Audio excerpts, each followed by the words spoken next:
Assalamualaikum warahmatullahi wabarakatuh. Perkenalkan, nama saya Siva Aulia dari Prodi Pendidikan Ekonomi Universitas Pancasakti Bekasi. Nah, video ini dibuat untuk memenuhi proyek UTS mata kuliah media pembelajaran dengan dosen pengampu yaitu Bapak Dr. Supriyadi, STP, MPD. Nah, di sini saya akan menjelaskan tentang sumber daya manusia. Sumber daya manusia atau singkatannya yaitu SDM dapat dilihat dari dua sudut pandang ekonomi, yaitu secara mikro dan makro.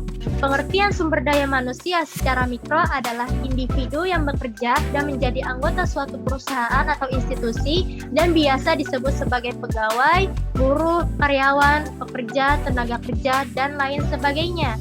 Sedangkan pengertian sumber daya manusia secara makro adalah penduduk suatu negara yang sudah memasuki usia angkatan kerja, baik yang belum bekerja maupun yang sudah bekerja.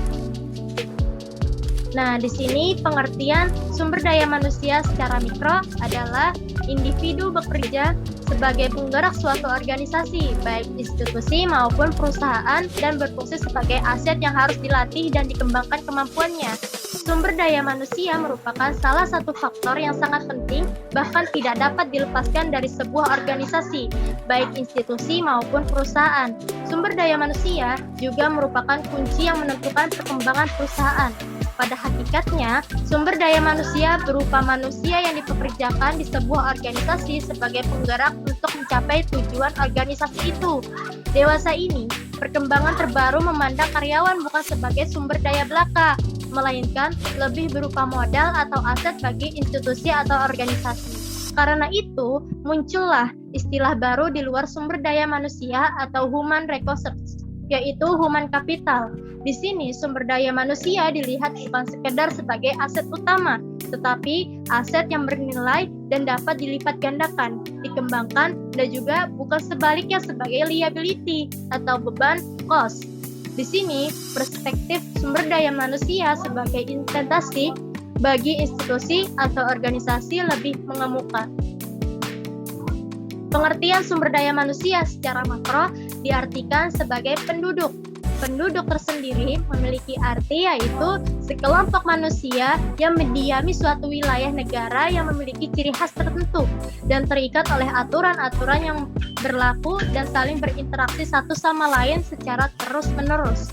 Penduduk juga diartikan sebagai semua orang yang berdomisili di wilayah geografis suatu wilayah tertentu selama 6 bulan atau lebih, dan atau mereka berdomisili kurang dari 6 bulan tetapi bertujuan untuk menetap.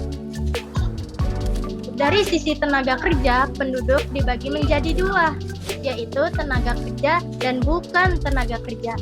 Tenaga kerja dibagi menjadi dua, yaitu angkatan kerja dan bukan angkatan kerja. Angkatan kerja dibagi menjadi dua, yaitu pekerja dan pengangguran.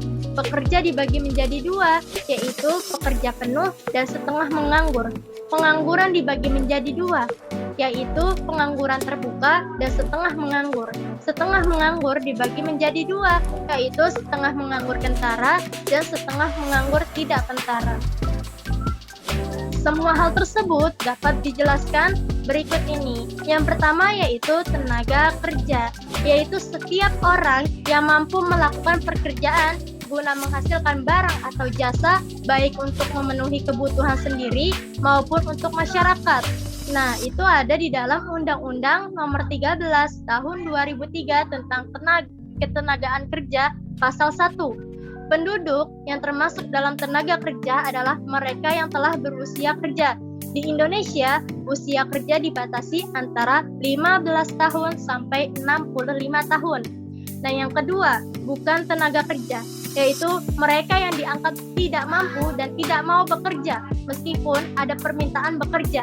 Dalam hal ini, bukan tenaga kerja adalah penduduk yang berusia di luar usia kerja, yaitu mereka yang berusia di bawah 15 tahun dan berusia di atas 65 tahun. Contoh dari bukan tenaga kerja di sini adalah para lansia dan anak-anak. Nah, yang ketiga, angkatan kerja, yaitu penduduk usia kerja yang berusia 15 sampai 65 tahun yang sedang bekerja, mempunyai pekerjaan tetapi sementara tidak bekerja, maupun yang sedang aktif mencari pekerjaan. Nah, yang keempat, bukan angkatan kerja, yaitu golongan penduduk berusia kerja yang tidak bekerja, tidak mempunyai pekerjaan, dan tidak sedang mencari pekerjaan, serta yang menerima pendapatan tetapi bukan suatu imbalan langsung dari proses produksi. Contoh dari bukan angkatan kerja di sini adalah pelajar atau mahasiswa, ibu rumah tangga, dan para penganggur sukarela.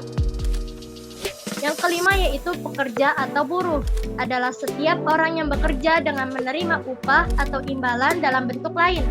Untuk lebih memahami tentang pekerja, di sini juga akan dibahas tentang pengertian bekerja. Bekerja adalah suatu kegiatan melakukan pekerjaan untuk mendapatkan penghasilan yang dilakukan minimal 1 jam secara terus-menerus dalam 1 minggu. Dari pengertian tersebut, bekerja mengandung arti yaitu dalam bekerja terdapat suatu keterikatan dan pengorbanan. Yang keenam yaitu pekerja penuh, yaitu mereka yang bekerja lebih dari 35 jam per minggu setelah menganggur kentara, yaitu mereka yang bekerja kurang dari 35 jam per minggu.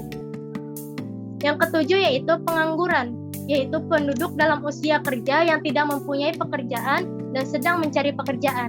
Pengangguran terbuka yaitu pengangguran dalam arti yang sebenarnya.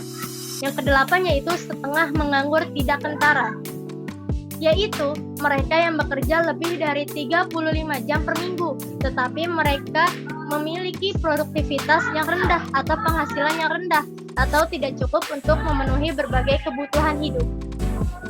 Oke, cukup sekian yang saya sampaikan. Kurang lebihnya mohon maaf. Bila ada pertanyaan, silakan bertanya. Oke, sekian dari saya. Wassalamualaikum warahmatullahi wabarakatuh.